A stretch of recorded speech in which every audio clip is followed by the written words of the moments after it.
All right, so we've got all the cedar planks mounted to the exterior, and now I'm just prepping it for the finish. A little bit tedious, but this involves going through sanding the entire body of this with 80 grit, which is what is recommended by the manufacturer of the finish, and just make sure everything is nice and smoothed out.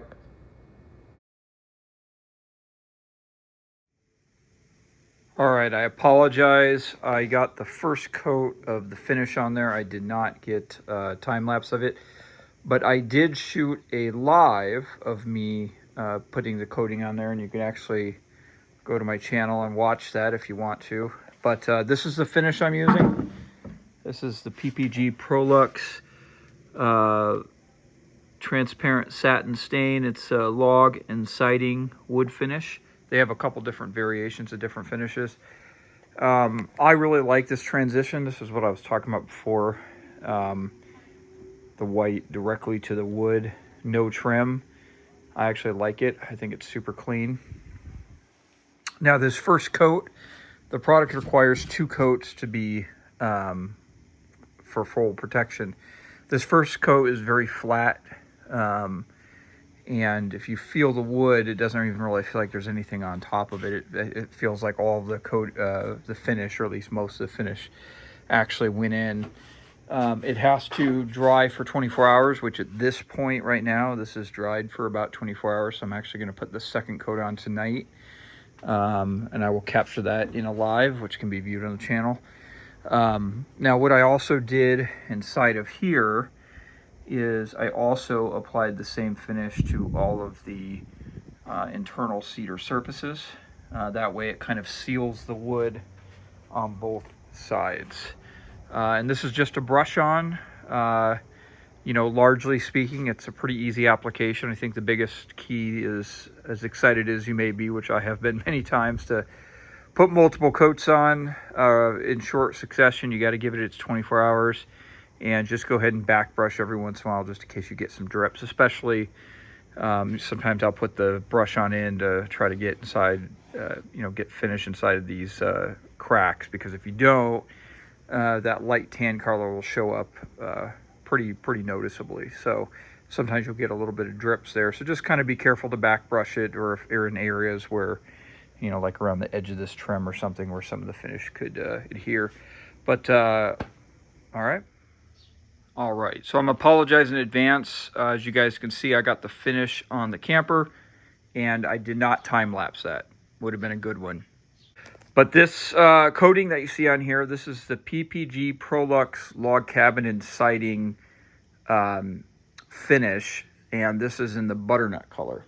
I've used that product since my very first camper. It's made, most people use it for like log cabins and things like that. And I've really been impressed with it. As you guys can see, it's beautiful. Comes in a couple different colors. The only 2 I've used is the butternut, which you guys see here, and then the cedar, which is a little bit lighter. And if you guys go back and look at my Camper 10.0 shell project, that's the cedar color, but the same brand of finish. So this took 3 coats. The manufacturer says 2 is sufficient for full coverage, for protection.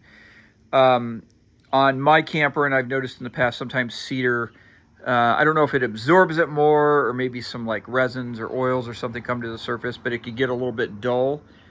Actually, if you look kind of, I don't know if it'll show up, yeah, right there, you can even see like a little bit dull there. So I put a 3rd coat on it, and it mostly fixed it. There's a few little spots I got to touch up. Got the AC box or AC pod in here, vents both side. I painted this cover.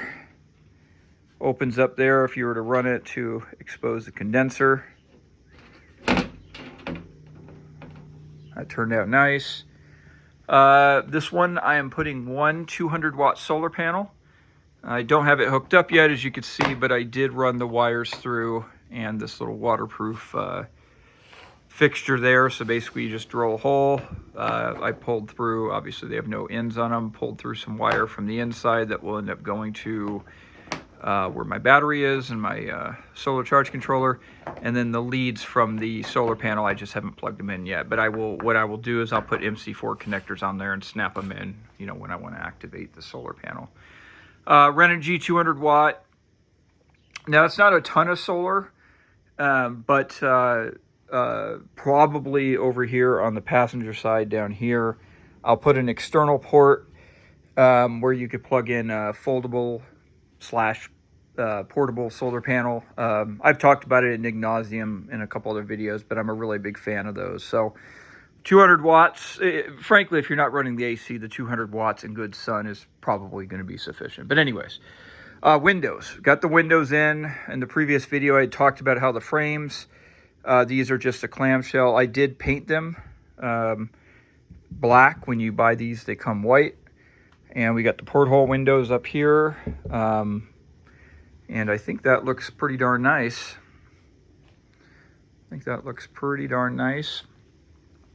Now this is I've got a little bit of touch-up staining to do with the finish.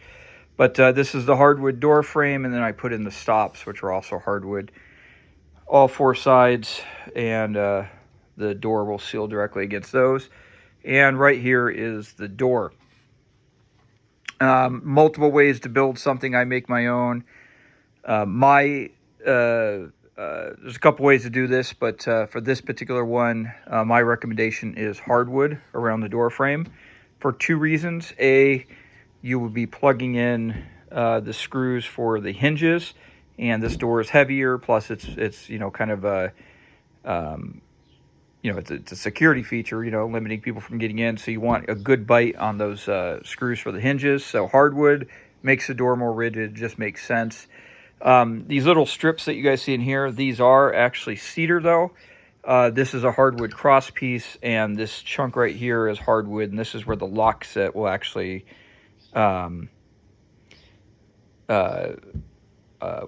go into. So again, it will add a little bit more strength to the door. And then what I'll do is the skinning of this door, if you will, is I just cut pieces of cedar just like this. You can see they'll fit across here, those little strips right there.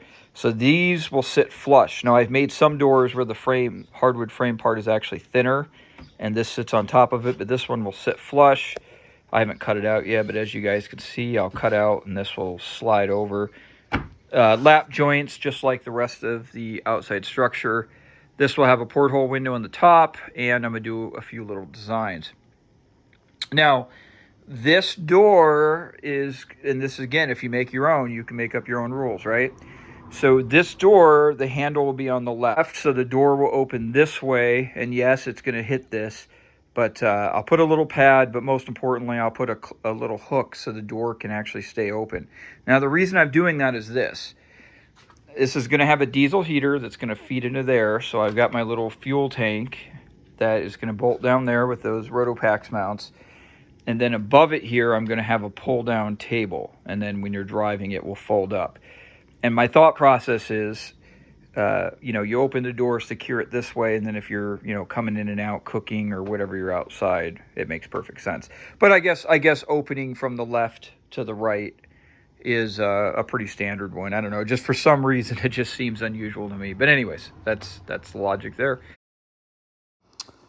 All right, from the point when this video was shot here, in the next 2 days, I'll actually be mounting this camper to the trailer. And if you guys watch to the end, you'll actually see the mounting process and how the camper looks on the trailer. I had to make a few modifications here. I was trying to use my portable bandsaw. I'm not sure if I need a new blade or not, but it didn't really work out too well. As you guys will see, I end up transitioning into the reciprocating saw, which worked a little bit better there. Looks like that zipped right through the metal. That worked out nice. All right, let me show a few things. Coming here tomorrow, I'll be mounting this on the trailer, so I'm just doing a few last-minute preparations. I'll probably get it mounted before I get the door on, but let me touch on the door real quick. So I talked about the frame, and as you can see, I'm going to go wide angle here. This is how the cedar boards fit inside the frame. Now there's some finish sanding that needs to be done here, which I'm working on. Up here will be where the lock set sits. But let me show you something to consider if you were to make one like this. And this would even apply if the boards were to sit on top of the frame too, is with the cedar boards, you know, you have kind of a finite distance here because these are all lap jointed in, right? And what I realized is that they wouldn't cover it cleanly. So I had two options. Because of course you want the board spreads to be symmetrical, or at least it's ideal. So I could cut each one of these boards down a little bit and add a fifth board. So there'd be 5 boards, but they'd each individually be narrower. That's one option. Or what I did is I realized that I had a piece of hardwood that just happened to be the right thickness and width here to fit in between here. So just for fun, I threw this piece of hardwood. Now it doesn't provide any kind of, it has no like structural necessity, but this is just cosmetic. But I thought it would kind of look nice. It's just kind of a piece of scrap. So the door will have quite a bit of decoration on it, and this is just the start of it. So I think that worked. But let's get into the trailer preparations. So a couple things. This trailer originally came with, I guess you would call it like a ramp that attached down here to these little things, and I had to zip those off, and I'll explain why in a second. And then in its up position, this one's actually for the other side, but you guys will get the point. These sat right here, and they would lock in the ramp. So this makes it too wide, plus they're not needed because this is obviously not going to have a ramp. So I zipped these off, put a little spray paint in there to avoid any kind of corrosion. And then down here, the floor of the camper is going to ride right over the top of this here. So I just cut these off flush here so it doesn't hinder how the camper sits inside the trailer here. And then up here, I kind of tidied up some of the mounts. I found this spare tire mount, which I actually really liked because figuring out where I was going to put my spare tire was becoming a problem. And so I moved the whole assembly. This is, I don't know what you call this, but this is the part that you would lift up the tongue with if you're going to place it on your hitch there. And this mount was able to bolt right in there and holds the tire to the side. I thought it was a real nice clean look. Should give plenty of space right here because you got to keep in mind the camper is actually going to overlap this by about 5 inches. And it looks very close right here where the tongue will go in, but I think it will be fine. Worst case scenario, if it pinches a little bit in a tight turn, it's not ideal, but I could move this whole assembly forward just a little bit and that should resolve it. So, but I was happy to get that done. I think that's a nice clean look right there, and get a little bit more tongue weight on there. So coming along.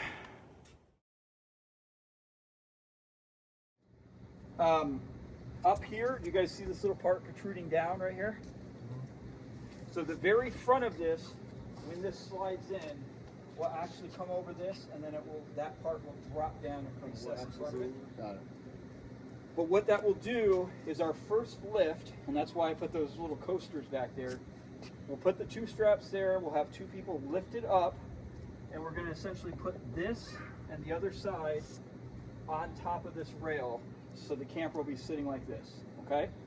Now it's on little coasters back there, so when we lift, I'm gonna have 1 or 2 of you in the back, just give a slight push, very slight. We just want to push it forward, slide it on the trailer just a little bit, and then prevent it from sliding back. We'll switch positions, we'll get everything lined up, we'll put those 2 little straps down there, lift up the back, a little bit higher, so essentially, if you can imagine, these things will be sliding on this rail, but the tub will be in between the rails, and then we're just going to slowly push it in. I'll probably stay in the front and just kind of wiggle it. The one thing I don't want to do, I think you'll be fine, but like I said, that fit is super tight. I don't want to like ram it and then rip damage the side of the tub. But overall, I think it should be pretty easy. Well, hold on. So you just want us to kind of so we lift. Right, when they lift it up in the front, it's going to want to roll kind of backwards because it sits on those little things. All right.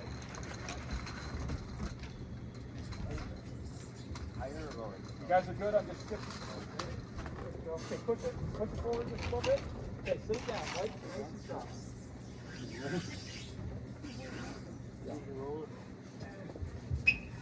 It's still there. It's all right. Not gonna pop it. All right. What do you want us to do? Now what we'll do is I'm going to guide it.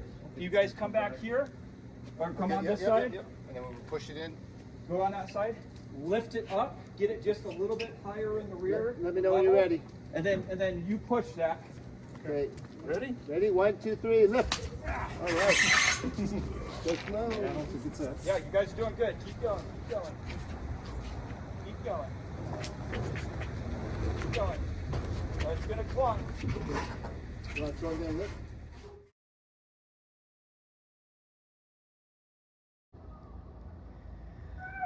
All right, so there she is mounted. I'm gonna shut my yap here and let's just walk around it and take a look at it.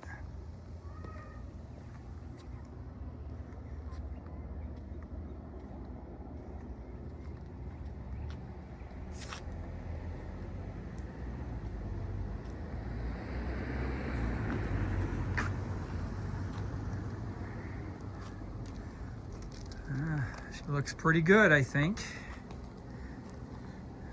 So, if you guys recall in I don't know, maybe it was the last video or the video before when I was talking about the design of it, I talked about proportionality. And I think this is meaning that you have to kind of take the width and the height and the length into consideration when doing various things to make sure it looks balanced. Now this, the camper part is just a little over 8 feet long. It's 101 inches long because it overlaps a little bit in the front. And this is, I think the overall height of the whole camper is 64, 65 inches. The natural thing is Dave just add a few inches to make it taller. But I think the reason I did it this height is if you guys look, because it's not super long, if I would have made it super tall, I think it would have looked a little weird. If I'm dead honest, proportionally, this one might even be just a hint too tall. I don't think it's bad, but I certainly am glad that I didn't go any taller. Now, I suppose some of this assessment is subjective, but for me, it makes sense. But yeah, I like how it looks.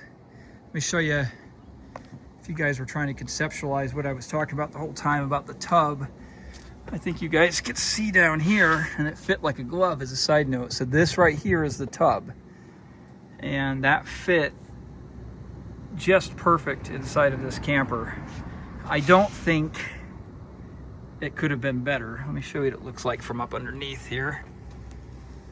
It looks like it was made from the factory. Fits just perfect.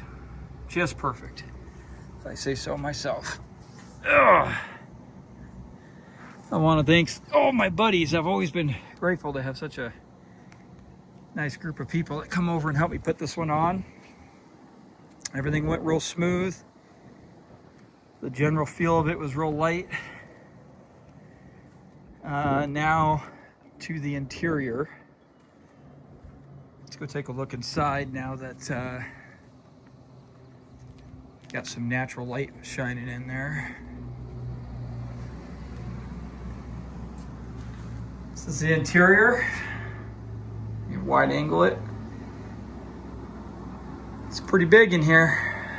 I think it's going to work out really nice as a little trailer. So most of the external is done. That's why I decided to put it out. I still have to finish up the door. I did a live last night where I was going back in some different designs, and I had a little creative spark last night and went a whole different direction with the door. I won't lie to you guys, I don't know if I'm gonna like it in the end, but you know what, I'm just gonna try it. Sometimes you gotta take a chance. So, but anyways, there's a door. I'll be working on that in the next couple days, get that mounted. Now, I'll say this, getting the externals done, getting it on the trailer. Now I've pushed it out of my garage, so I have a little bit more room to breathe in there. I'm gonna take a week off. I've got some very minor little mechanical things I wanna work on in the van, oil changes, stuff like that. And I have a little bit of motorcycle maintenance to do, and you know, a few odds and ends around the house. And the reason I'm doing that is not only do I need to get those things done, but it's important to these is it's project fatigue. I talked about this before. I'm assuming, like many of you, I get into the project and it kind of becomes an obsession of mine. And I just work myself like crazy. And then there's a point in time where I kind of get tired and I almost lose interest. And I don't want to do that. So I'm going to try taking a week off. So next Sunday, there will not be a video. But I'll take a week off. And then when I start back up again, it will be 100% full-time on getting the interior done. But this is coming along pretty fast. I started this build on March 10th, and here we are, what are we, April 14th or something? So just a few days over a month, and frankly, I already had the outside like this done a few days ago, so it took just about a month to get this done. And the interior will probably take me about 4 to 6 weeks. It might actually even take me a little longer than the exterior build did. But I like it. Now, from a design perspective, I talked to you guys about the fact that I didn't build out the camper on this lower end and I built the tub model. Not only simplified the build, but the thought process here is, you know, if I'm going to use this, I'm going to probably take it on some trails and stuff. And I wanted this little extra clearance here because you can imagine if I built the camper all the way down to here, you know, the bottom of the camper would have been sitting, you know, pretty low, just I think about 16 inches off the ground. So just to give myself a little bit of clearance in case I hit a rock or something, a little extra protection there. If I did find a heavy duty storage box or something though, I would consider putting it underneath there. Or some sort of storage system. I might consider that, might be an option. But all right guys, let me know what you think. Big stage for this particular build. Next stage will be the interior. Appreciate all of your guys' support. Helps the channel. If you like, that's giving that little thumbs up. If you're new here, subscribe. I do build videos for all my builds. If you're not familiar, I've built 10 truck campers, 2 vans, and then now this trailer. So I've done a lot of stuff. And I have build videos, I think, for pretty much all of those. And, you know, I always try to get views. It helps the channel. So if you guys have a means of sharing with friends, or if you have a social media you could share on, feel free. I'd love it. And I love all of your comments. So let me know what you think. And hope this is inspirational. And thanks, guys.